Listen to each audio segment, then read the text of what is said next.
गृहमन्त्री रवि लामिछानेद्वारा नेपाल टी20 लिगमा भएको फिक्सिङ बारे अनुसन्धान गर्न सिआइबीलाई निर्देशन लगत्तै सिआइबीले थाल्यो छानबिन। 2 जना नियन्त्रणमा। सचिवहरूको बैठकमा प्रधानमन्त्रीको निर्देशन। 1 महिनापछि पनि लाइनको शास्ति भए विभागीय कारबाही हुन्छ। पार्टी नेतृत्वको आलोचना गर्ने काम तत्काल बन्द गर्न पार्टीका नेता कार्यकर्तालाई माधव कुमार नेपालको निर्देशन। सिस्टममा समस्या आएको भन्दै अनिश्चितकालका लागि राहदानी वितरण बन्द। मन्त्रालयको संख्या घटाएर सरकार बनाउन राष्ट्रिय सभाका अध्यक्ष गणेश प्रसाद तिमिल सिन्हाको सुझाव।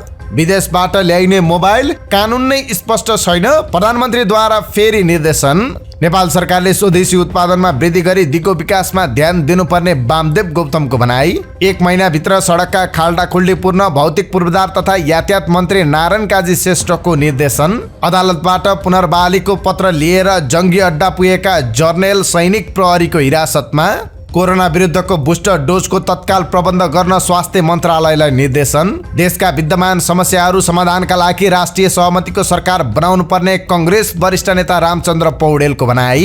राप्रपा बागमती दलका नेताको भनाई, मुख्यमन्त्री बनेर संघीयता खारेजी अभियान चलाउँछु। एकीकृत समाजवादीका पोलिट ब्युरो सदस्यहरूको मत, वामपन्थी शक्तिहरू बीचमा एकता हुनुपर्छ।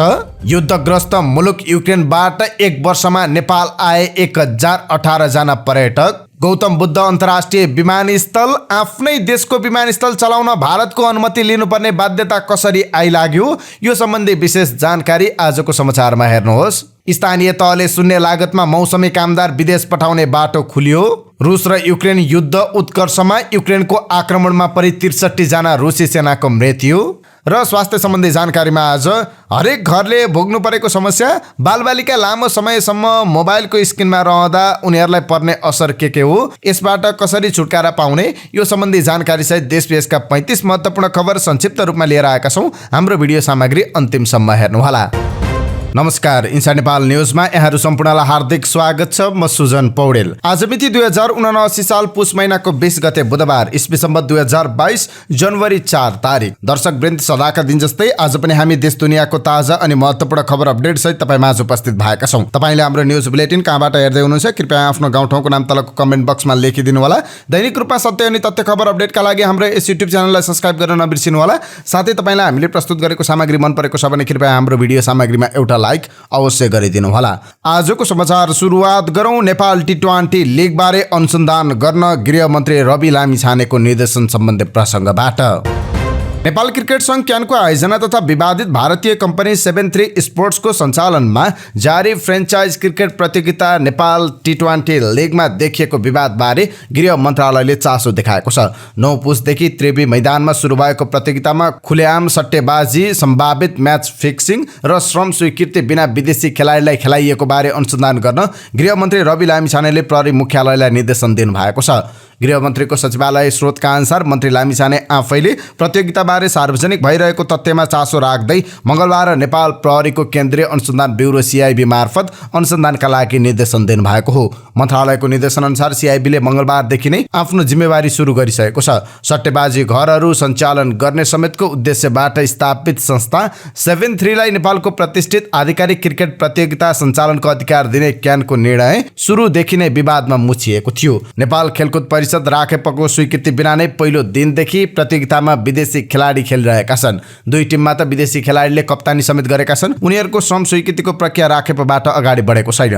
मङ्गलबार खेलाडीहरूले पारिश्रमिक नपाएको भन्दै खेल खेल्न अस्वीकार गरेका थिए। क्यानले उनीहरूलाई पारिश्रमिकको ग्यारेन्टी गर्ने बताएपछि 2 घण्टा ढिलो गरी टस भएको थियो। मङ्गलबार नै प्रतियोगिताको एउटा फ्रेन्चाइज टिम काठमाडौँ नाइट्सका कप्तान ज्ञानेन्द्र मल्लले आफ्नो टिमका 1 जना खेलाडीलाई फिक्सिङको प्रस्ताव आएको खुलासा गर्नुभएको थियो। उहाँले तत्कालै क्यान र आइसिसीको एन्टी करप्सन युनिटलाई जानकारी गराएको बताउनु भएको थियो। प्रतियोगितामा खेलहरूको अवस्था, खेलाडीको शङ्कास्पद गतिविधि लगायतका कारण देखाएर प्रतियोगिताका टिभी कमेन्टेटर सचिन तिमिल सिन्हाले पनि जिम्मेवारी छोडिसक्नु भएको छ। यता गृहमन्त्रीको निर्देशन लगत्तै नेपाल टी20 लिगमा म्याच फिक्सिङको आशंकामा प्रहरीको केन्द्रीय अनुसन्धान ब्युरो सिआइबीले अनुसन्धान थालेको छ। मंगलबार म्याच फिक्सिङमा संलग्न रहेको आशंकामा सिआइबीले 2 जनालाई नियन्त्रणमा लिएर सोधपुछपछि कागज गरेर छाडेको छ। तर ती सोधपुछ गरिएका व्यक्तिबारे भने सिआइबीका प्रवक्ता एसपी कमल थापाले बताउन चाहनु भएन। सिआइबीले अनुसन्धान गरिरहेको अवस्थामा मंगलबार घटना सार्वजनिक भएको हो। नेपाली राष्ट्रिय क्रिकेट टिमका पूर्व कप्तान ज्ञानेन्द्र मल्लले आफ्नो टोलीका खेलाडीलाई पनि म्याच फिक्सिङको प्रस्ताव आएको सार्वजनिक भएपछि यतिबेला टी20 लिगमा म्याच फिक्सिङको प्रकरणले तरङ्ग ल्याएको छ। प्रधानमन्त्री पुष्पकमल दाहाल प्रचण्डले धेरै क्षेत्रमा विकृति र समस्या रहेको उल्लेख गर्दै नीतिगत सुधारका प्रस्तावहरू ल्याउन सचिवहरूलाई निर्देशन दिनुभएको छ। उहाँले जनताले दैनिक सेवा प्रवाहमा शास्ति खेपिरहेको फेरिस्त पेश गर्दै अब एकले अर्कालाई कमजोरी पन्छ्याएर उम्किन नपाउने उल्लेख गर्नुभएको छ। सचिवहरूको ब्रिफिङपछि मंगलबार उनीहरूलाई निर्देशन दिँदै प्रधानमन्त्री दाहालले 1 महिनाभित्र सर्वसाधारणले लिने दैनिक सेवाका काममा लाइनको शास्ति भोग्नु परे कारबाही गर्ने चेतावनी दिनुभएको छ। अब सरकार गठनको 1 महिनाभित्र राजधानी, राष्ट्रिय परिचय पत्र, सवारी लाइसेन्स, शिक्षा मन्त्रालयबाट प्रदान गर्ने नो अब्जेक्सन सर्टिफिकेट, सरकारी अस्पतालमा बिरामीको उपचार, मालपोत, नापी, कर दस्तुर बुझाउने ठाउँमा सेवाग्राहीले अहिले जस्तै लाइनमा बस्ने शास्ति देखियो भने निर्ममतापूर्वक जिम्मेवार पदाधिकारीलाई कारबाही गर्नुपर्ने अवस्था आउनेछ दाहालले दिएको लिखित निर्देशनमा छ। उहाँले जिम्मेवार पदाधिकारी कारबाहीको भागीदार हुने उल्लेख गर्नुभएको छ। म कसैलाई दण्डित गर्न चाहन्न, तर हामीसँग सीमित विकल्प छन्। यो भनेको नतिजा देखिने कार्य सम्पादन हो र दिएको जिम्मेवारी वहन नगर्ने पदाधिकारी दण्डको भागी हुनेछन्। कतिपय दस्तुर बुझाउने लाइन स्थानीय तहमा र सवारी लाइसेन्सको लाइन प्रदेश तहमा भएको भनेर तपाईहरू पन्छिन पाउनुहुन्न। तिनै तहमा तपाईहरूले खटाएका कर्मचारीले काम गरिरहेका छन् र उनीहरूको कार्य सम्पादनमा मूल्याङ्कन गर्ने अधिकार तपाईहरूले लिएर बस्नु भएको छ। त्यसैले त्यहाँका जनताका दुःख र कठिनाइसँग तल्लो तहका सरकारको काम हो भनेर तपाईँ हामी पन्छिन मिल्दैन। राजस्व कम उठ्नुमा आर्थिक मन्दी, आयातमा कमी हुनु, झन्झटिलो अवस्था पनि कारण भएको दाहालले उल्लेख गर्नुभयो। आयकर समेत लक्ष्य बमोजिम उठेको छैन। अरु त के कुरा, मासिक कर बुझाउन जाँदा पनि अनेक झन्झट र लामो लाइन बस्नुपर्ने अवस्थाले हाम्रो सेवा प्रवाहको स्तर जनाउँछ, दाहालले भन्नुभयो। विकास खर्च आर्थिक वर्षको आधा भइसक्दा 11% मात्र भएको उल्लेख गर्दै उहाँले यसको कारण के हो भन्दै प्रधानमन्त्री दाहालले सचिवहरूलाई प्रश्न गर्नुभएको थियो। नीतिगत तहमा समस्या भए तथ्यमा आधारित सुधारका प्रस्ताव ल्याउनुहोस्, तर कार्यान्वयनमा देखिएका कमजोरी अब कसैलाई पन्छाएर उम्किन मिल्दैन। एकातिर लक्ष्य अनुसार राजस्व नउठ्ने, पुँजीगत खर्च नहुने, अर्कोतर्फ भएको खर्च पनि बेरुजु पर्ने र फर्च्योट नहुने भनेको वित्तीय प्रशासनको पूरा चक्र नै समस्याग्रस्त रहेको देखियो। यसमा संवेदनशील हुन जरुरी छ, दाहालले भन्नुभयो। उहाँले ठूला आयोजनामा विनियोजन भएको बजेट र हालसम्मको खर्च तथा भौतिक प्रगति र विकास आयोजनामा गति तीव्र गर्ने उपाय सहितको योजना तयार गर्न राष्ट्रिय योजना आयोगलाई निर्देशन दिनुभएको छ। उहाँले विकास आयोजनामा विनियोजन गरेको रकम खर्च गर्न नसकेमा अन्यन्त्र खर्च गर्न सक्ने परियोजनाहरूमा सार्ने र जिम्मेवारी लिने, तर लक्ष्य अनुसार राजस्व असुली र विकासका काम गर्न नसक्ने पदाधिकारीको कामलाई कार्य सम्पादन मूल्याङ्कनसँग जोडिने व्यवस्था पनि मिलाउन दाहालको निर्देशन छ। प्रधानमन्त्री पुष्पकमल दाहाल प्रचण्डलाई भेट्न नेकपा एमाले अध्यक्ष केपी शर्मा ओली बालुवाटार पुग्नु भएको छ। मंगलबार साँझ भएको भेटमा ओली र प्रचण्ड बीच बालुवाटारमा समसामयिक राजनीति, सभामुखको निर्वाचन, नयाँ सत्ता गठबन्धन, सरकारको प्रभावकारिता लगायतका विषयमा छलफल भएको छ। सत्ता साझेदार दलले अर्थतन्त्रको सबलीकरण र सुशासनमा जोड दिँदै न्यूनतम साझा कार्यक्रम ल्याउने तयारी गरेको छ भने प्रधानमन्त्री पुष्पकमल दाहाल प्रचण्डले प्रतिनिधि सभामा विश्वासको मत लिए लगतै सभामुखको निर्वाचन गर्ने तयारी भएको छ। साथै पुस 26 गते प्रधानमन्त्री प्रचण्डले विश्वास को मत लिने तय भएको छ। नेकपा एकीकृत समाजवादीको पोलिट ब्युरो बैठक बसिरहेका बेला सोमबार अध्यक्ष माधव कुमार नेपाललाई प्रधानमन्त्री पुष्पकमल दाहाल प्रचण्डले फोन गरेको खुलेको छ। उहाँले सरकारलाई समर्थन गर्ने विषयमा नकारात्मक निर्णय नगर्न अध्यक्ष नेपाललाई आग्रह गरेको एकीकृत समाजवादीका नेताहरूले बताएका छन्। सोमबार पोलिट ब्युरो बैठकलाई सम्बोधन गर्दै एकीकृत समाजवादीका अध्यक्ष नेपालले वर्तमान सरकारमा आफूहरू सहभागी नहुने बताउनु भएको थियो। नेपालको उक्त भनाइपछि प्रचण्डले उहाँलाई फोन गरेर नकारात्मक निर्णय बैठकबाट नलिन आग्रह गरेको एकीकृत समाजवादीका एक नेताले बताउनु भयो। मंगलबार सकिएको पोलिट ब्युरो बैठकले सरकारको बारेमा कुनै ठोस निर्णय लिएन, बरु निर्णय गर्ने जिम्मेवार पार्टीको सचिवालयलाई दिएको छ। एकीकृत समाजवादीका उपमहासचिव प्रकाश ज्वालाले आफूहरूको निर्णय कसैबाट प्रभावित नभएको जिकिर गर्नुभयो। कसैको आग्रहको आधारमा हामीले निर्णय लिएको होइन, उहाँले भन्नुभयो। प्रधानमन्त्री प्रचण्डले 26 पुसमा विश्वासको मत लिँदै हुनुहुन्छ। 4 पुसमा हात्तीवनमा अध्यक्ष नेपालसँगको भेटका बेला प्रचण्डले आफ्नो सरकारलाई समर्थन गर्न आग्रह गर्नुभएको थियो। नेकपा एकीकृत समाजवादीका अध्यक्ष माधव कुमार नेपालले नेतृत्वको आलोचना गर्ने काम तत्काल बन्द गर्न पार्टीका नेता कार्यकर्तालाई निर्देशन दिनुभएको छ। मंगलबार सम्पन्न पार्टीको पोलिट ब्युरो बैठकमा बोल्दै पार्टी नेतृत्वको आलोचना गर्ने, अरूको प्रशंसा गर्ने, फेसबुकमा लेख्ने, मिडियामा बोल्ने जस्ता पार्टी अनुशासन विपरीतका काम नगर्न पनि सिङ्गो पार्टी पंक्तिलाई सचेत गराउनुभयो। उहाँले आफूलाई लागेका कुरा पार्टी कमिटीमा राख्नुको साटो बाहिर बोल्दै हिँड्ने हो भने त्यो पार्टी क्रान्तिकारी र अनुशासित पार्टी हुनै नसक्ने पनि स्मरण गराउनुभयो। अध्यक्ष नेपालले आफूले पार्टी अनुशासित र संस्थागत रूपमा चलोस् भन्ने चाहेको पटक पटक दोहोऱ्याउनु भयो। राहदानी विभागले राहदानी वितरण बन्द गरेको छ। सिस्टममा समस्या आएको भन्दै विभागले राहदानी आवेदनको स्ट्याटस हेर्न र राहदानी वितरण अवरुद्ध भएको प्रवक्ता दुर्पदा सापकोटाले जानकारी दिनुभयो। विभागले सो समस्या समाधानका लागि निरन्तर काम गरिरहेको र सिस्टम पूर्ण रूपमा सञ्चालन हुन केही समय लाग्ने उहाँले बताउनुभयो। अर्को सूचना जारी नहुँदासम्म राहदानी लिन नआउन विभागले आग्रह गरेको छ। तर राहदानी आवेदनका लागि एपोइन्टमेन्ट डेट बुक गरेका सेवाग्राहीको बुक गरेको मितिमा बायोमेट्रिक भने सङ्कलन हुने विभागको भनाइ छ। राष्ट्रिय सभाका अध्यक्ष गणेश प्रसाद तिमिल सिन्हाले सानो मन्त्रीमण्डल विस्तार गरेर मितव्ययी सरकार बनाउन सरकारसँग आग्रह गर्नुभएको छ। मंगलबार स्पिकर्स फोरम नेपालले काठमाडौँमा आयोजना गरेको प्रदेश सभाको आगामी कार्यभार र स्पिकर्स फोरम नेपालको दायित्व विषयक अन्तर्क्रियामा बोल्दै उहाँले यस्तो बताउनु भएको हो। उहाँले पार्टी धेरै भयो भन्दैमा मन्त्रालयको संख्या नै बढाउने काम गर्न नहुनेमा जोड दिनुभयो। उहाँले गठबन्धनमा सहभागी सबै पार्टीले मिलेर आवश्यक मन्त्रालय मात्र बनाई जनताका समस्या समाधान गर्ने दिशामा लाग्न अपरिहार्य भएको बताउनुभयो। सरकारले 20 जनासम्मको मन्त्रीमण्डल विस्तार गर्न आवश्यक रहेको बताउनुभयो। उहाँले ठूलो मन्त्रीमण्डल बनाउँदा राज्यको खर्च बढी हुने र विकास निर्माणका कामले पनि गति लिन नसक्ने बताउनुभयो। उहाँले देशको अर्थतन्त्र नाजुक अवस्थामा रहेको भन्दै अर्थतन्त्रको सुधारका लागि सबै किसिमबाट मितव्ययी बन्नुपर्ने बताउनुभयो। नेपाल दूरसञ्चार प्राधिकरणले 15 पुसदेखि मोबाइलमा mobile device management system MDMS दर्ता हुनुपर्ने व्यवस्था गरेपछि त्यसको सिधा असर विदेशबाट फर्किने नेपालीले ल्याउने मोबाइलमा पर्यो। भन्सार बिन्दुमै यात्रुले ल्याउने मोबाइलमाथि कडाई बढ्यो र प्रयोगमा रहेको एउटा बाहेक अर्को मोबाइलमा भन्सार लाग्ने अवस्था आयो। त्यसका कारण नो रेमिटान्स भन्दै विदेशमा बस्ने नेपालीहरूले अभियान चलाएपछि प्रधानमन्त्री पुष्पकमल दाहाल प्रचण्डले विदेशबाट फर्किने नेपालीले व्यक्तिगत प्रयोगका लागि एकभन्दा बढी मोबाइल ल्याउँदा हैरानी नदिन अर्थ मन्त्रालयलाई 2 पटक निर्देशन दिइसक्नुभयो। यसअघि 15 पुसमा निर्देशन दिनुभएका प्रधानमन्त्री प्रचण्डले हिजो सोमबार पनि त्यही बेहोराको अर्को निर्देशन दिनुभयो। यस्तो अवस्था विदेशबाट आउनेहरूले ल्याउने मोबाइलमाथि भन्सारले कडाई गरिरहेको कारण नै आएको हो। अर्थ मन्त्रालय मातहतको भन्सार विभागले 15 पुसदेखि विदेशबाट फर्किनेले प्रयोग गरिरहेको मोबाइलको निशुल्क प्रज्ञापन पत्र दिने र दोस्रो मोबाइलको भन्सार तिरेर मात्रै ल्याउन पाउने नियम लगाएको थियो। भन्सार कार्यालयले कानुनकै व्यवस्था भन्दै झिटिगुन्टा सुविधामा एउटा मोबाइलमा मात्र कर नलिने र अरूमा कडाई गर्न छाडेको छैन।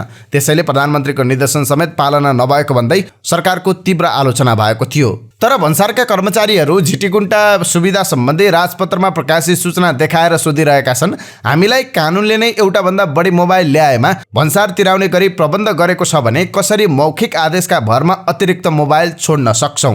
अतिरिक्त मोबाइल ल्याउन दिने मामिलामा सरकारको दोहोरो चरित्र देखिएको छ। सरकारले राजपत्रमा प्रकाशित गरेको विदेशबाट फर्किने यात्रुले आफ्नो साथमा ल्याउन लैजान पाउने निजी प्रयोजनका मालवस्तु सम्बन्धी सूचनामा नै विदेशबाट फर्किँदा भन्सार तिरेर थप अर्को मोबाइल ल्याउन पाउने उल्लेख छ। त्रिभुवन विमानस्थल भन्सार कार्यालयका अधिकारीहरू कानुनी व्यवस्था अव्यावहारिक र अप्रष्ट भएको बताउँछन्। यसबारे प्रष्ट गरिदिन पटक पटक भन्सार विभागलाई आग्रह गरे पनि सुनवाई नभएको उनीहरूको भनाइ छ।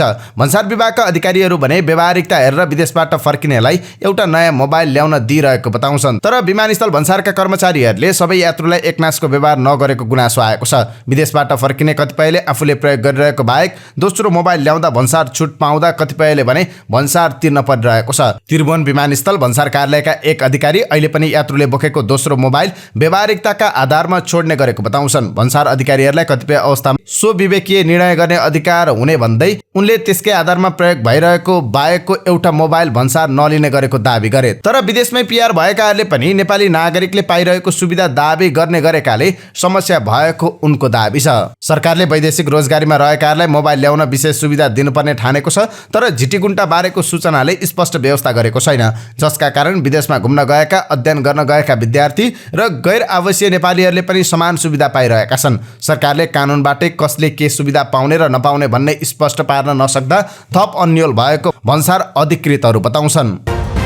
राष्ट्रिय सभा सदस्य वामदेव गौतमले वर्तमान सरकारले मुलुकभित्र स्वदेशी उत्पादनमा वृद्धि गरी दिगो विकासमा ध्यान दिनुपर्ने बताउनु भएको छ। मंगलबार राष्ट्रिय सभा अन्तर्गतको दिगो विकास तथा सुशासन समितिको बैठकमा बोल्दै सांसद गौतमले वर्तमान सरकारले मुलुकभित्र नै उत्पादन वृद्धि गरी दिगो विकासलाई समेत मद्दत गर्दै सुशासन कायम गर्न पहल गर्नुपर्ने बताउनु भयो। उहाँले नेपालमा सम्पूर्ण खाद्यान्नदेखि जनैसम्म विदेशबाट आयात गर्नुपर्ने अवस्था रहेकाले मुलुक गरिबीतिर गएको भन्दै चिन्ता व्यक्त गर्नुभयो।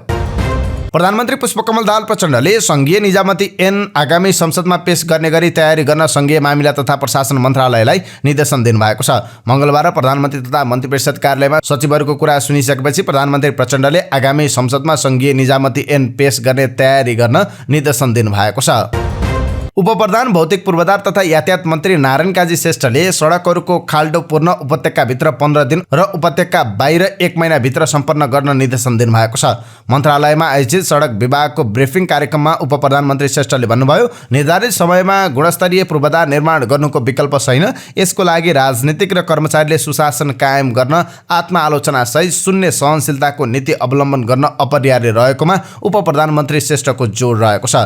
झण्डै 4 घण्टा लामो ब्रिफिङमा सडक विभाग मातहतको सम्पूर्ण आयोजना र स्थितिको ब्रिफिङ गरिएको थियो। त्यस क्रममा उपप्रधानमन्त्री श्रेष्ठले अत्यन्त समस्याग्रस्त आयोजनाहरूको छुट्टै सूची बनाएर कारबाहीको प्रक्रिया अगाडि बढाउन निर्देशन दिएको उपप्रधानमन्त्री श्रेष्ठको स्वकीय सचिव विजय गौतमले बताउनुभयो। जागिरे मानसिकताबाट माथि उठेर विकास निर्माणमा जिम्मेवार हुन कर्मचारीले आफूलाई रूपान्तरण गर्न जरुरी रहेको बताउँदै उपप्रधानमन्त्री श्रेष्ठले सञ्चालित सम्पूर्ण आयोजनाको अवस्था र भावी योजना 5 दिनभित्र पेश गर्न निर्देशन दिनुभएको थियो। नेपाल उद्योग परिसंघले उपप्रधानमन्त्री तथा भौतिक पूर्वाधार तथा यातायात मन्त्री नारायण काजी श्रेष्ठसँग भेट्दै विकास खर्च बढाउन माग गरेको छ। परिसंघका अध्यक्ष विष्णु कुमार अग्रवाल नेतृत्वको परिसंघ टोलीले श्रेष्ठलाई भेट्दै यस्तो माग गरेको हो। अध्यक्ष अग्रवालले पूर्वाधार क्षेत्रमा लगानीको अवस्थामा जोड दिन आग्रह गर्नुभयो। उहाँले पूर्वाधारमा कम लगानी भएको, विकास खर्च कम हुँदा समग्र पूर्वाधार उद्योगमा सुस्तता आएको, पूर्वाधार क्षेत्रमा सुस्तता आउँदा निर्माण व्यवसाय सहित सबै क्षेत्रमा मन्दी आएको गुनासो गर्नुभएको थियो। अध्यक्ष अग्रवालले निर्माण व्यवसायलाई भुक्तान गर्नुपर्ने रकम छिटो भुक्तानी दिन अर्थ मन्त्रालयसँग समन्वयन गर्न, विकास खर्च बढाउन एवं बजेट छुट्याएर विकास परियोजना छिटो सम्पन्न गर्नेतर्फ ध्यान दिनुपर्ने सुझाव दिनुभयो। सांसदहरूले देशभरका सबै विद्यालयहरूमा समयमा पाठ्यपुस्तक पुर्याउन स्थानीय तहमा नै पाठ्यपुस्तक छपाई गर्नुपर्ने बताएका छन्। मंगलबार राष्ट्रिय सभा अन्तर्गतको दिगो विकास तथा सुशासन समितिको बैठकमा अधिकांश सांसदहरूले नेपाल संघीय संरचनामा गएकाले पाठ्यपुस्तक छपाईको काम पनि प्रदेश र स्थानीय तहमा दिनुपर्ने बताएका छन्। सांसदहरूले संघीय संरचनागत रूपमा कामको बाँडफाँड गरेर पाठ्यपुस्तक छपाई गरे सहज हुन सक्ने बताए। आजबाट अनिवार्य अवकाशमा जान लाग्नुभएका 2 तारे जर्नेल अर्थात् उपरती प्रेम प्रकाश साईलाई सैनिक प्रहरीले नियन्त्रणमा लिएको छ। आर्थिक अनियमिततामा संलग्न रहेको पाइएपछि साईलाई नियन्त्रणमा लिएको सैनिक प्रवक्ता कृष्ण प्रसाद भण्डारीले जानकारी दिनुभयो। साई 15 दिनदेखि बिदामा हुनुहुन्थ्यो। प्रवक्ता भण्डारीले आर्थिक अनुशासन सम्बन्धी छानबिनमा उपरती साईलाई नियन्त्रणमा लिएको बताउनुभयो। उहाँ बालमा रहेको अवस्थामा आर्थिक अनियमितता भएको भन्ने कुरा आएपछि अनुसन्धानका लागि नियन्त्रणमा लिएको उहाँले भन्नुभयो। प्रधानमन्त्री पुष्पकमल दाहाल प्रचण्डले कोरोना संक्रमण पुनः बढ्न लागेको भन्दै बुस्टर डोज खोप तत्काल प्रबन्ध गर्न स्वास्थ्य मन्त्रालयलाई निर्देशन दिनुभएको छ। मंगलबार सिंहदरबार स्थित प्रधानमन्त्री तथा मन्त्रीपरिषद कार्यालयमा सचिवहरूको कुरा सुनेपछि उहाँले स्वास्थ्य मन्त्रालयलाई कोरोनाको भ्याक्सिनको तत्काल प्रबन्ध गर्न निर्देशन दिनुभएको हो। नेपाली कांग्रेसका वरिष्ठ नेता रामचन्द्र पौडेलले राष्ट्रिय सहमतिको सरकार बनाउनु पर्ने बताउनु भएको छ। मंगलबार स्पिकर्स फोरम नेपालले काठमाडौँमा आयोजना गरेको प्रदेश सभाको आगामी कार्यभार र स्पिकर्स फोरम नेपालको दायित्व विषयक अन्तर्क्रियामा बोल्दै वरिष्ठ नेता पौडेलले राष्ट्रिय सहमतिको सरकार बनाउनु पर्ने बताउनुभयो। उहाँले देशको अर्थतन्त्र खतरनाक अवस्थामा रहेको तथा राजनीतिक, आर्थिक र सामाजिक लगायतका समस्याले घेरिरहेकाले समस्या समाधानका लागि राष्ट्रिय सहमतिको आवश्यकता रहेको बताउनुभयो। पर्सा राष्ट्रिय निकुञ्जमा जरायो मारेको घटनामा मुचिएका 1 जना प्रदेश सभा सदस्य र पूर्व गाउँपालिका अध्यक्ष बयान दिन निकुञ्जमा पुगेका छन्। उनीहरूसँग निकुञ्जका अनुसन्धान अधिकारीहरूले मंगलबार बयान लिएका छन्। मधेस प्रदेश सभा सदस्य प्रमोद जसवाल र उनका भाइ पर्साको सकुवा पर्सौनी गाउँपालिकाका पूर्व अध्यक्ष प्रदीप जसवाललाई बयान लिएको निकुञ्जका सूचना अधिकारी सूर्य खड्काले जानकारी दिनुभयो। प्रदेश सांसद जसवाल र उहाँका भाइ निकुञ्जमा हाजिर हुनुभयो। अनुसन्धान अधिकारीले बयान लिनुभएको छ उहाँले भन्नुभयो। प्रमोद 4 मङ्सिरको चुनावमा पर्सा क्षेत्र नम्बर 3-1बाट स्वतन्त्र उम्मेदवारी दिएर प्रदेश सभा सदस्यमा निर्वाचित हुनुभएको थियो। निकुञ्जको टोलीले मधेस प्रदेश सभा सदस्य प्रमोद जसवालको नाममा रहेको फार्म हाउसमा गाडेको अवस्थामा चित्तलको टाउको, गोलीगट्टा, नाइट भिजन, बाइनाकुलर लगायत शिकारमा प्रयोग हुने सामग्री बरामद गरेको थियो। नेकपा माओवादी केन्द्रकी नेत्री एवं प्रतिनिधि सभाकी पूर्व सांसद उन्सरी घरतीले संघीय कानून निर्माण हुन नसक्दा प्रदेश र स्थानीय सरकारलाई समस्या परिरहेको भन्दै कानून निर्माणमा पहिलो प्राथमिकता दिनुपर्ने बताउनु भएको छ। मंगलबार स्पिकर्स फोरम नेपालले काठमाडौँमा आयोजना गरेको प्रदेश सभाको आगामी कार्यभार र स्पिकर्स फोरम नेपालको दायित्व विषयक अन्तर्क्रियामा बोल्दै उहाँले यस्तो बताउनु भएको हो। नेत्री घरतीले संघीय शासन प्रणालीको दोस्रो कार्यकाल सुरु भइसक्दा समेत संघमा आवश्यक कानून निर्माण हुन नसक्नाले आम सर्वसाधारणले समेत समस्या बेहोरिरहेको बताउनुभयो। ट्राफिक प्रहरीले अत्याधिक वायु प्रदूषण गर्ने 14वटा सवारी साधनलाई कारबाही गरेको छ। मंगलबार काठमाडौँको कलङ्कीमा ट्राफिक प्रहरीले गरेको विशेष चेकिङमा अत्याधिक धुवाँ फाल्ने सवारी साधनमाथि कारबाही गरिएको हो। ती सवारी साधनको कागजपत्र पनि ट्राफिक प्रहरीले नियन्त्रणमा लिएको छ।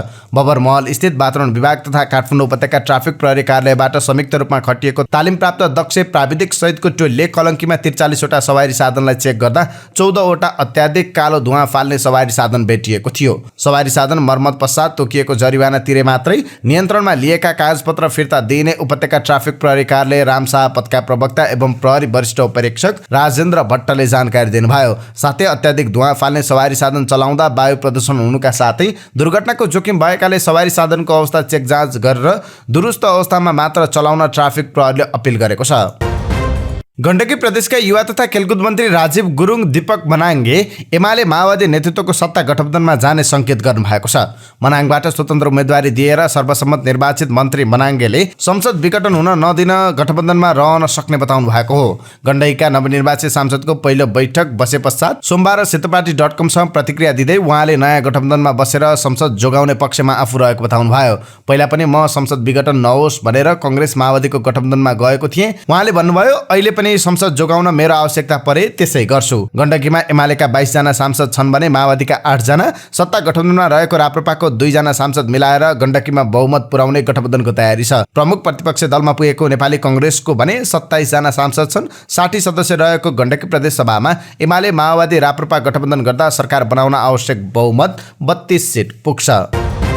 राष्ट्रिय प्रजातन्त्र पार्टीका बागमती प्रदेशका संसदीय दलका नेता उद्धव थापाले संघीयता, धर्मनिरपेक्षता र गणतन्त्र खारेज गर्नुपर्ने बताउनु भएको छ। हेटौडामा पत्रकारहरूसँग कुराकानी गर्दै थापाले अहिलेको राज्य संरचनाले देशलाई फाइदा नहुने भन्दै संघीयता खारेजी सहित पुनः राजतन्त्र स्थापनाको आफूहरूको अभियान जारी रहने बताउनुभयो। राप्रपाले उठाएका मागको पछाडि धेरै जनताको साथ रहेको र राप्रपा पनि मुख्यमन्त्री दाबी गर्ने मात्र होइन, मुख्यमन्त्रीका लागि निर्णायक मानिएको शक्ति रहेको देखाउन आफूहरूले बागमती प्रदेशको मुख्यमन्त्रीमा दाबी गरेको बताउँदै थापाले आफू मुख्यमन्त्री भएपछि प्रदेश खारेजीको अभियानलाई थप तीव्र बनाएर लैजाने बताउनुभयो। काठमाडौँ महानगरपालिकाको शिक्षा विभागले पूर्व स्वीकृति बेगर कसैलाई विद्यालयमा प्रवेश नगराउन विद्यालयहरूलाई परिपत्र गरेको छ। विभागका अनुसार विद्यालयमा धार्मिक संगठन, विद्यार्थी संगठन, मानव अधिकार, बाल अधिकार, एनजिओ, आइएनजिओ संस्था, गेस्ट लेक्चर आदिको नाममा विद्यार्थी तथा शिक्षक विद्यार्थीसँग जबरजस्ती आर्थिक सहयोग माग गर्ने, शिक्षक विद्यार्थीलाई अमर्यादित व्यवहार गर्ने, विद्यार्थीलाई अवांछित गतिविधिका लागि उक्साउने जस्ता क्रियाकलाप भइरहेको अभिभावक तथा विद्यालयको बारम्बार गुनासो आइरहेकाले पूर्व स्वीकृति बिना प्रवेश नगराउन परिपत्र गरेको छ। सामाजिक अभियन्ताका नाममा केही युट्युबरहरूले वैदेशिक रोजगार व्यवसायीहरूमाथि कुटपिट तथा अमर्यादित व्यवहार गरिरहेको भन्दै कारबाहीको माग गरिएको छ। प्रगतिशील वैदेशिक रोजगार व्यवसायी मञ्चले प्रेस विज्ञप्ति जारी गर्दै केही दिनदेखि आफूहरूलाई युट्युबर अभियन्ताको नाम दिई गुण्डागर्दी गर्ने गिरोह सक्रिय भएको जनाएको छ। मञ्चका अध्यक्ष राजेन्द्र भण्डारी र महासचिव जनक रावलले जारी गरेको विज्ञप्तिमा गुण्डागर्दी शैलीमा कानुन हातमा लिएर व्यवसायीहरूको कार्यालयमा आएर कुटपिट, गाली बेइज्जती र धम्की दिने गरेको उल्लेख छ। मञ्चले यस्ता युट्युबरलाई कानुनी कारबाहीको दायरामा ल्याउन माग गरेको छ। नेपाल राष्ट्र बैंकले बैंकरहरूसँग पनि चालु पुँजी कर्जा सम्बन्धी मार्गदर्शनबारे छलफल गरेको छ। मार्गदर्शन सम्बोधनको दबावमा पर्नुभएका गभर्नर महाप्रसाद अधिकारीले सोमबार निजी क्षेत्रसँग छलफल गर्नुभएको थियो भने मंगलबार बैंकरसँग पनि छलफल गर्नुभएको छ। मंगलबार बैंकर संघका कार्यवाहक अध्यक्ष तथा एनएमबी बैंकका प्रमुख कार्यकारी अधिकृत सुनिल केसी, निवर्तमान अध्यक्ष समेत रहनुभएका नबिल बैंकका प्रमुख कार्यकारी अधिकृत ज्ञानेन्द्र प्रसाद ढुङ्गाना र हिमालयन बैंकका प्रमुख कार्यकारी अधिकृत अशोक शमशेर राणासँग राष्ट्र बैंकले छलफल गरेको गरेको हो। राष्ट्र बैंक गभर्नर कार्यालयले नै बैंकरहरूलाई छलफलमा बोलाएको थियो। चालु पुँजी कर्जा मार्गदर्शन कार्यान्वयनका विषयमा छलफल भयो। छलफलमा सहभागी एक बैंकरले भने उहाँहरूले मार्गदर्शन कार्यान्वयनमा के चुनौती छन्, सुधार गर्नुपर्ने ठाउँहरू के छन् भनेर प्रतिक्रिया माग्नुभयो। केही संशोधन गर्न सकिन्छ कि भन्ने बारे छलफल भयो। राष्ट्र बैंकले अहिलेको समस्या समाधानका लागि कसरी जान सकिन्छ भनेर बैंकरको राय बुझ्न खोजेको उहाँले बताउनुभयो। बैंकर संघको तर्फबाट पहिले नै लिखित सुझाव पठाइसकेको र सोही विषयमा केन्द्रित भएर छलफल भएको ती बैंकरको भनाइ थियो। बैंकरहरूले विगतको गल्ती एकैपटक सच्याउँछु भन्दा समस्या हुने भन्दै त्यसलाई क्रमिक सुधार गर्नुपर्ने सुझाव राष्ट्र बैंकलाई बैंकर संघले दिएको छ। नेकपा एकीकृत समाजवादीका पोलिट ब्युरो सदस्यहरूले वामपन्थी शक्तिहरूका बीचमा एकता गर्नुपर्नेमा जोड दिएको छ। सोमबारबाट सुरु भएको पार्टीको पोलिट ब्युरो बैठकमा आफ्नो धारणा राख्दै पोलिट ब्युरो सदस्यहरूले वामपन्थी शक्तिहरूका बीचमा एकता गर्नुपर्नेमा जोड दिएका हुन्। बैठकपछि सञ्चारकर्मीसँग कुराकानी गर्दै एकीकृत समाजवादीका प्रवक्ता जगन्नाथ खतिवडाले बैठकमा बोल्ने सदस्यहरूले वामपन्थीहरूलाई एकताबद्ध बनाउन पहल गर्नुपर्ने धारणा व्यक्त गरेको बताउनुभयो। उदयपुरको मध्य तथा उत्तरी र पूर्वी पहाडी क्षेत्रमा रिट्ठा खेतीमा विस्तार र उत्पादनमा वृद्धिसँगै अहिले कृषकहरूले आर्थिक आम्दानी गर्न थालेका छन्। अहिले आएर जिल्लाको मध्य पहाडी क्षेत्रको उदयपुर गढी गाउँपालिका, रौतमाई गाउँपालिका सहित पूर्वी पहाडी क्षेत्रको चौदण्डीगढी नगरपालिकाका क्षेत्रहरूमा वर्षेनी व्यावसायिक रूपमा रिट्ठा खेतीको वृद्धि हुँदै गएको छ। यसका साथै कृषकहरूले आर्थिक आम्दानी समेत गर्न थालेको कृषकहरू बताउँछन्। केही वर्षदेखि जिल्लाको त्रियुगा नगरपालिकाको साउने, खाबु र रानीबास आधेरी क्षेत्रमा समेत व्यावसायिक रूपमा रिट्ठा खेती विस्तार हुँदै गएको कृषकहरू बताउँछन्। नगदे बालीको रूपमा बिक्री गर्न सकिने र सहज तरिकाले रिट्ठा बिक्री गरेर आम्दानी गर्न सकिने हुनाले अहिले जिल्लाका विभिन्न क्षेत्रमा व्यावसायिक रूपमा रिट्ठा खेतीमा लाग्ने कृषकहरू बढिरहेका छन्। युद्धग्रस्त मुलुक युक्रेनबाट एक वर्षको अवधिमा 1000 भन्दा बढी पर्यटक नेपाल भ्रमणमा आएका छन्। नेपाल पर्यटन बोर्डका अनुसार सन् 2022 मा यस मुलुकबाट 1018 जना पर्यटक नेपाल आएका छन्। यो संख्या कुल पर्यटन आवागमनको तुलनामा 0.17% हिस्सा हो। सन् 2022 मा 6,14,148 जना पर्यटक नेपाल आएका थिए। रुसको आक्रमणका कारण यो मुलुक अशान्त बनेको छ। रुसबाट भने एक वर्षको अवधिमा 6,538 जना पर्यटक नेपाल आएका छन्। यो कुल पर्यटन आवागमनको तुलनामा 1.06% हिस्सा हो। 8 महिना अगाडि उद्घाटन भएको भैरवा अन्तर्राष्ट्रिय विमानस्थल अहिले सुनसान छ। आइतबार पोखरामा निर्माण सकिएको क्षेत्रीय अन्तर्राष्ट्रिय विमानस्थल तामझामका साथ उद्घाटन भइरहँदा 8 महिना अगाडि त्यसैगरी झकीझकाउका साथ उद्घाटन गरिएको गौतम बुद्ध अन्तर्राष्ट्रिय विमानस्थलमा भने सन्नाटा छाइरहेको छ। गौतम बुद्ध अन्तर्राष्ट्रिय विमानस्थलबाट डिसेम्बर 20 तारिकदेखि उडान भइरहेको छैन। तत्कालीन पर्यटन मन्त्री प्रेम आलेको सनक र नेपाल नागरिक उड्डयन प्राधिकरण क्यानका महानिर्देशक प्रदीप अधिकारीको स्टन्टले व्यावसायिक योजना बिना नै सञ्चालन थालिएको गौतम बुद्ध अन्तर्राष्ट्रिय विमानस्थलको सञ्चालन खर्च करोड रुपियाँ छ। उडान शून्य हुँदा पनि एयरपोर्ट 24 घण्टा खुल्ला राखेर सञ्चालन खर्च बढाइएको छ। भइरहेको उडान जजिराले किन रोक्यो त? भैरवा स्थित गौतम बुद्ध अन्तर्राष्ट्रिय विमानस्थल सञ्चालनमा आएपछि कुवेतको जजिरा एयरवेजले उडान गर्दै आएको थियो। सुरुमा हप्तामा 3 उडान गरेको सो हवाई सेवा प्रदायक कम्पनीले दशैंको समयमा केही दिन दैनिक उडान पनि गर्यो। त्यसपछि पुनः हप्तामा 3 दिन शनिबार, मंगलबार र बिहीबार मात्रै उडान गर्दै आएको थियो। उद्घाटन पश्चात जजिराले कुल 174 उडान अवतरण गरेको छ। यसबाट 31,600 यात्रुले सेवा लिए। तर अहिले जजिराले आफ्नो सबै उडान काठमाडौँ सारेको छ। उडान र अवतरणमा समस्या देखाउँदै जजिराले आफ्ना उडान काठमाडौँ सारेपछि 30 अर्ब रुपियाँ लागतमा निर्माण सकिएको भैरवा एयरपोर्टमा सन्नाटा छाएको छ। बाक्लो होसुका कारण प्राविधिक समस्या रहेकाले जजिराले आफ्नो उडान काठमाडौँ सारेको विमानस्थल स्रोत बताउँछ। बिहान जजिराको जहाज अवतरण गर्ने समयमा विमानस्थलमा बाक्लो होसु लागेर अवतरणमा समस्या आउँदा जहाजलाई पटक पटक लखनऊ विमानस्थलमा डाइभर्ट गर्नु परेपछि कम्पनीले उडान काठमाडौँ सारेको विमानस्थल स्रोतको दाबी छ। क्यानले काठमाडौँबाट हुने 3 अन्तर्राष्ट्रिय उडान बराबर भैरवाबाट 1 उडान गर्नुपर्ने गरी वायुसेवा प्रदायक कम्पनीका नाममा उर्दी जारी गरेको थियो। क्यानको यो निर्देशन वायुसेवा प्रदायक कम्पनीले मानेका छैनन्। त्यसपछि क्यानले नेपाल एयरलाइन्स र हिमालयन एयरलाइन्सको काठमाडौँबाट हुने उडान तालिका नै अस्वीकृत गरिदिएको थियो। तर अन्तिममा सेल्फ ग्राउन्ड ह्यान्डलिङ पाउने शर्तमा कार्तिक 17बाट हिमालयन एयरलाइन्सले भैरवाबाट मलेसिया चार्टर उडान सुरु गर्यो। केही दिन उडान गरे पनि हिमालयले पनि नियमित उडान गरेन। यता प्राधिकरणले काठमाडौँ विमानस्थलमा हिमालयले पाउँदै आएको सेल्फ ग्राउन्ड ह्यान्डलिङको सुविधा पनि खोसिदियो। भिजिबिलिटी कम हुँदा पनि उडान र अवतरणमा समस्या नहोस् भनेर यो विमानस्थलमा 1 अर्ब खर्चेर इन्स्ट्रुमेन्टल ल्यान्डिङ सिस्टम IALS जडान गरिएको छ, तर क्यानकै लापरवाही र असावधानीका कारण यो उपकरणको रेडियो डेटा फ्रिक्वेन्सी प्रवाह हुने एरियामा भारतको पनि केही भूभाग पर्न गयो। भारतीय भूमि पनि कभरेज एरियामा परेपछि यो प्रणाली सञ्चालन गर्न भारतले पनि स्वीकृति दिनुपर्ने अवस्था आइपरेको छ। तर नेपाल सरकारले पटक पटक पत्रचार गरे पनि भारतले कुनै जवाब दिएको छैन। यही विमानस्थललाई लक्षित गरेर निजी क्षेत्रले भैरवा नजिकै 100 अर्ब बढी लगानी गरेका छन्। आफूहरूको लगानी पनि खेर जाने जोखिम बढेको भन्दै व्यवसायीहरूले गौतम बुद्ध विमानस्थल सञ्चालनको माग गर्दै आएका छन्। सरकारले शून्य लागतमा स्थानीय तह मार्फत वैदेशिक रोजगारीमा मौसमी कामदार पठाउने बाटो खुल्ला गरेको छ।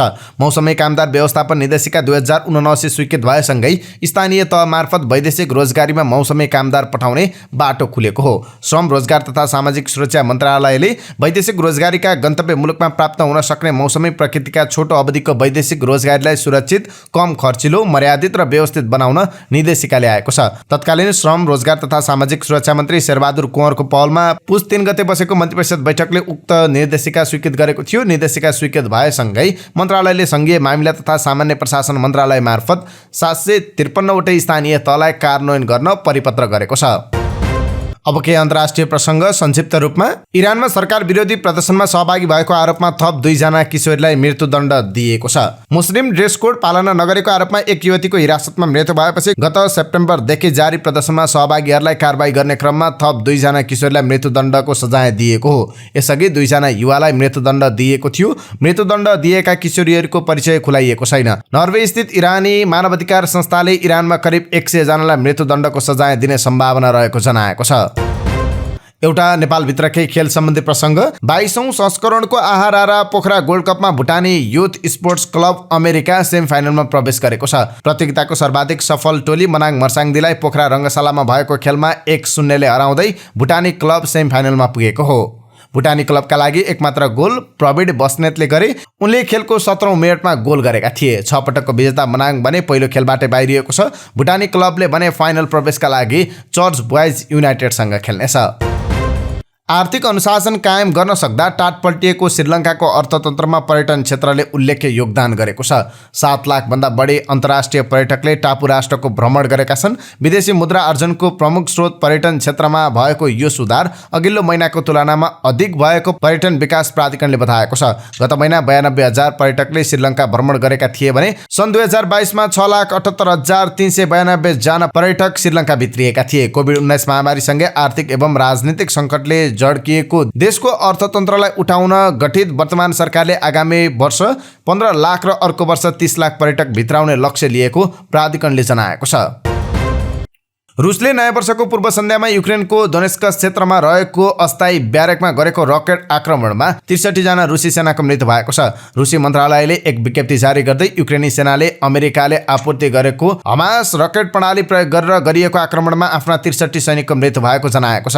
यसअघि युक्रेनले रकेट आक्रमणमा 400 रुसी सेनाको मृत्यु भएको दाबी गरेको थियो। युक्रेनको भनाइ पुष्टि भएको खण्डमा गत फेब्रुअरीदेखि जारी युद्धमा युक्रेनले रुसी सेनामाथि गरेको यो नै सबैभन्दा ठूलो आक्रमण हो। यता रुसले युक्रेनले गरेको रकेट आक्रमण लगत्तै इरानमा निर्मित दर्जनौं ड्रोन आक्रमण गरेको छ। रुसले युक्रेनको विभिन्न सहर लक्षित गरी 39 वटा ड्रोन आक्रमण गरेको हो, जसबाट युक्रेनतर्फ पर्न गएको क्षतिको विवरण भने अझै आएको छैन। अब आजका लागि स्वास्थ्य सम्बन्धी जानकारी। स्वास्थ्य सम्बन्धी जानकारीमा आज हामीले बालबालिकालाई लामो समयसम्म मोबाइलको स्क्रिनमा राख्दा हुने खतरा के हो यो सम्बन्धी जानकारी लिएर आएका छौँ। मोबाइल, टिभी, ल्यापटप, ट्याब लगायतका स्क्रिनमा हेर्ने लत बालबालिकामा बढ्दै गएको छ। यसले उनीहरूको सामाजिक, शैक्षिक र सञ्चारमा पछि पर्ने क्रान्ति बाल अस्पतालका बालबालिका तथा किशोर किशोरी मनोचिकित्सक डाक्टर उत्कर्ष कार्की सुनाउनुहुन्छ। डाक्टर कार्कीका अनुसार लामो समयसम्म मोबाइल लगायत स्क्रिन हेर्दा बालबालिकाको विकासमा तर्फी असर गर्न सक्छ। त्यस्तै खानाको समय र सुत्ने समयमा मोबाइल चलाउनुहुन्न। विश्व स्वास्थ्य संगठन र अमेरिकी सरकारको अमेरिकन पेडियाट्रिक एसोसिएसनको गाइडलाइन अनुसार 6 वर्षभन्दा मुनिका बालबालिकालाई सकेसम्म मोबाइल चलाउन दिनुहुन्न। 2 वर्षभन्दा मुनिका बालबालिकालाई मोबाइल, टिभी देखाउँदै नदेखाउने अर्थात् 0 स्क्रिन टाइम भनेर उल्लेख गरिएको छ। डाक्टर कार्कीका अनुसार बालबालिकाले मोबाइल, टिभी, ट्याब, ल्यापटपमा समय बिताउँदा अन्य घर बाहिर गरिने क्रियाकलाप नगर्नुलाई स्क्रिन टाइम भनिन्छ। त्यस्तै निर्देशिकामा 2 वर्षभन्दा मुनिका बालबालिकालाई मोबाइल टिभी देखाउँदै नदेखाउने अर्थात् 0 स्क्रिन टाइम भनेर उल्लेख गरिएको छ। डिजिटल प्रविधि मोबाइल टिभी लगायतबाट सामाजिकीकरण र प्रविधि सम्बन्धी सिकाइका लागि सहयोग हुने भएकाले सही तरिकाले प्रयोग हुने वातावरण सिर्जना गर्न उहाँको सुझाव छ। 2 वर्ष मुनिका बालबालिकालाई मोबाइल टिभी कम्प्युटर लगायतका कुनै पनि स्क्रिनमा हेर्न नदिन डाक्टर कार्की सुझाव दिनुहुन्छ। त्यस्तै 2 वर्षभित्र 4 वर्षका बालबालिकालाई दिनमा आधा घण्टादेखि 1 घण्टामा सीमित गर्न उहाँको भनाइ छ। त्यसबेला कम्तीमा एकजना अभिभावकसँगै बसेर मोबाइलमा के हेरिरहेका छन् बच्चाहरूलाई यसबारे वर्णन गरिदिनुपर्छ। त्यस्तै कथाको रूपमा बुझाउने कोसिस गरेमा धेरै नकारात्मक असर हुँदैन। यद्यपि 6 वर्ष मुनिका बालबालिकाले दैनिक 4-5 घण्टा मोबाइल अर्थात् स्क्रिन हेरेर वृद्धि विकास, सामाजिक विकास र बोली अनि भाषाको विकासमा धेरै नराम्रो असर पर्न सक्ने उहाँको भनाइ छ। बालबालिकाले कस्तो गेम खेलिरहेका छन् प्रत्यक्ष निगरानी गर्नुपर्छ। 12 देखि 18 वर्ष समूहका बालबालिकालाई केही अभिभावकलाई भन्दा धेरै एपको बारेमा थाहा हुन्छ। मोबाइलमा कस्तो एप गेम डाउनलोड हुन्छ, टिभीमा के कार्यक्रम आउँछ भन्ने उनीहरूलाई बढी थाहा हुन सक्छ। डाक्टर कार्की भन्नुहुन्छ त्यसमा नकारात्मक कुरा मात्रै नभएर धेरै सकारात्मक कुरा बालबालिकाले पाउन सक्छन्। त्यहाँ शिक्षा, क्रिएटिभिटी अर्थात् विभिन्न थरीका क्रियाकलापको कुराहरू पनि आउँछन्। त्यो उमेरका बालबालिकाले के हेरिरहेका छन् भनेर अभिभावकले सुपरभिजन मोनिटरिङ गरिरहनुपर्छ। डाक्टर कार्कीका अनुसार 6 वर्ष मुनिका बालबालिका मोबाइलमा भन्दा सृजनात्मक कुराहरूमा रमाउँछन्। त्यसैले उनीहरूलाई सुरुवाती समयदेखि नै खुवाउँदा, खेल्दा, भुलाउँदा मोबाइल नदेखाएर सृजनात्मक कुराहरूमा भुलाउनुपर्छ। खाना खुवाउँदा मोबाइल नदेखाएर बालबालिकासँग कुरा गर्ने, जस्तै कौसी बगैँचामा लगेर खुवाउने, खेलाउने गर्नुपर्छ। मोबाइलमा बच्चाहरू बढी मग्न हुँदा अभिभावकलाई बच्चा भुलिरहेका छन् भन्ने हुन्छ। मोबाइल हेरेर बच्चाले मजाले खाना खान्छ भनेर हेर्न दिनु राम्रो बानी होइन। डाक्टर कार्की भन्नुहुन्छ बच्चाले खाने क्रममा ध्यान खानामा भन्दा मोबाइलमा के भइरहेको छ भनेर दिने गर्छन्। उनीहरूले त्यसबेला खानाको स्वाद, खानाको रङ बारे थाहा पाउँदैनन्। खाना खुवाउँदा खानामा मात्रै ध्यान केन्द्रित बनाएर बालबालिकालाई खुवाउन उहाँको सुझाव छ। धेरै समयसम्म मोबाइल हेर्दा बालबालिका अनिन्द्राको शिकार हुन्छन्। त्यस्तै उनीहरूको खानपान, गृह कार्य गर्ने समय, खेल्ने, निदाउने तालिका बिग्रिनुका साथै उनीहरूमा बेचैनी बढ्दै जाने कार्की बताउनुहुन्छ। लामो समयसम्म लगातार 4-5 घण्टासम्म बालबालिकाले मोबाइल हेर्दा भविष्यमा घातक पनि हुन सक्छ। बच्चाहरू धेरै मोबाइलको सम्पर्कमा भए भने सही तरिकाले मानसिक विकास हुन सक्दैन। यसले मस्तिष्क कमजोर बन्न सक्छ। त्यस्तै मोबाइलबाट निस्किने रेडियो तरङ्गले दिमागमा गहिरो प्रभाव पार्न सक्ने उहाँले बताउनुभयो। यसरी लामो समयसम्म मोबाइलमा झुन्डिएर बस्दा बालबालिका घर बाहिर निस्किँदैनन्, खेलकुदमा रुचि राख्दैनन्, जसले गर्दा घुलमिल तथा सामाजिक बन्न भविष्यमा समस्या पर्न सक्ने उहाँले सुनाउनुभयो। त्यस्तै शारीरिक विकासमा असर पर्नुका साथै मोटोपन, मधुमेह, स्किनले आँखामा सोझो असर पार्न सक्ने लगायतका रोगहरूले सताउन सक्ने डाक्टर कार्की सुनाउनुहुन्छ। उहाँले भन्नुभयो बच्चाले लामो समयसम्म मोबाइल चलाएर निदाउँदा मुटुको नजिक राख्न सक्छन्। उनीहरूलाई सिरानी मुनि राखेर सुत्न दिनु हुँदैन, जसले समस्या हुन सक्छ। बालबालिकालाई मोबाइल नदिएर खेल्दै सिक्दै समय बिताउने वातावरण बनाउनु पर्ने डाक्टर कार्की बताउनुहुन्छ। 6 वर्ष मुनिका बालबालिकालाई कथाको किताबसँगै पढाउँदै खुवाउने, सिकाउने, खेल्ने बानी बसाल्नुपर्छ। जस्तै बालबालिकाले कुनै पेपर अर्थात् पत्रिका च्यात्न सुरु गर्यो भने अभिभावकले च्यात्न हुँदैन, किन यस्तो गरेको भनेर हकार्छन्। तर त्यो उमेर समूहका बालबालिकाले जुन क्रियाकलाप गरेका छन् त्यस क्रियाकलापलाई अभिभावकले पनि त्यही पत्रिका च्यात्न सहयोग गरी खेल्नुपर्छ। यसरी अभिभावकले पनि बच्चासँगै पत्रिका च्यात्न सुरु गरेमा यो गेम अर्थात् क्रियाकलाप हुन्छ। त्यसपछि बालबालिकालाई आमा बुबाले आफूहरूतिर रुचि देखाइरहेको भन्ने लाग्छ। त्यसपछि बिस्तारै आमा बुबाले अर्को गेम खेलाउन सक्छन्। यसरी अभिभावकले सिकाएको कुरा उनीहरूले मान्छन्। यिनै समाचारसहित हामी समाचारको अन्त्यमा आइपुगेका छौँ। प्रस्तुत गरेको समाचार सामग्रीमा तपाईँको केही टिका टिप्पणी भए तलको कमेन्ट बक्समा लेखिदिनु होला। दैनिक रूपमा सत्य अनि तथ्य खबर अपडेटका लागि हाम्रो यस युट्युब च्यानललाई सब्स्क्राइब गर्न नबिर्सिनु होला। जहाँ जाँदै तपाईँलाई हामीले प्रस्तुत गरेको सामग्री मन परेको छ भने कृपया हाम्रो भिडियो सामग्रीमा एउटा लाइक अवश्य गरिदिनु होला। दिनभरको न्युज अपडेट बेलुकी 5 बजे हाम्रो यस युट्युब च्यानलमा हेर्न सक्नुहुन्छ। तपाईँको बाँकी पल सुखद रहोस्।